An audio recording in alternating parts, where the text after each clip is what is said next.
On the fringe of the woods, she came at last to a field mouse's door.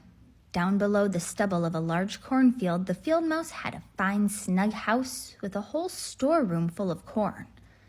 "You poor little thing," said the kindly field mouse when she found Thumbelina shivering at her door. "Come into my warm room and have a bite with me."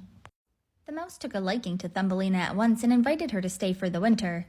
"Just so you keep my rooms tidy and nice and tell me stories," she said. Thumbelina agreed and was comfortable there. In the evenings, the field mouse's neighbor often came to call. He was a tiresome old mole. "But his house is even snugger than mine," the mouse said, "and he wears such a lovely black velvet coat. If only you could get him for a husband, you'd be well off indeed." Thumbelina paid no attention to this. She had no intention of marrying the mole.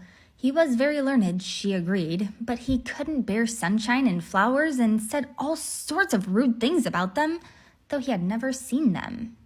Now, he had dug a long passage from his house to theirs, and there Thumbelina found a bird one day, a swallow, numb with cold and almost dead.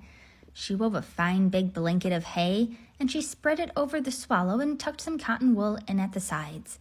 She brought him water and the petal of a flower and took care of him all winter long.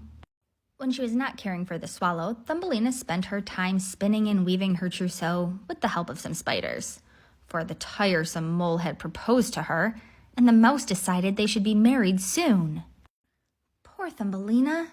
She grew sadder and sadder as the wedding day drew near. She would have to say goodbye to the sun and the flowers, since the mole did not care for them. When spring arrived, bringing her wedding day, and the sun began to warm the earth, Thumbelina opened a hole in the roof of the passage, and the swallow stepped out into the pleasant sunshine. She watched him with tears in her eyes. "Come with me, Thumbelina," he begged, for he could not bear to have her marry the mole and live forever underground.